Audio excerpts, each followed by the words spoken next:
دفعہ ایجنسیز نے بلایا ہے، کیونکہ ہمارے اپنے یو کے پیز جو ہیں الو کے پٹھے، وہ جا کے وہاں پہ ان کے پاس میری ٹویٹس بھیجتے رہے ہیں، سناتے رہے ہیں.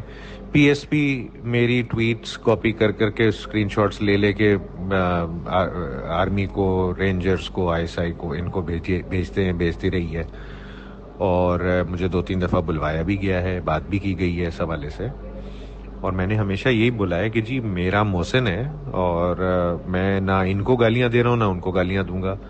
میں کوئی انسٹرکشنز نہیں لے رہا وہاں سے، وہ ایک علیحدہ بات ہے جو کہ جس سے آپ کو اعتراض ہے. لیکن میں چل رہا ہوں اور میں سمجھتا ہوں کہ جو آئیڈیالوجی ہے اس کے تحت مجھے آگے چلنا چاہیے، اور وہی ہمارے لیے، کراچی کے لیے بہتر ہے. تو یہ چیز ضرور کہ یہ ہمارے والے خود اٹھا کے خبریں اور میرے ٹویٹس، میرے اسکرین شاٹس بھیجتے رہے ہیں ایجنسیز کے پاس. ہاں، اور خاص طور پہ یہ بھی کہ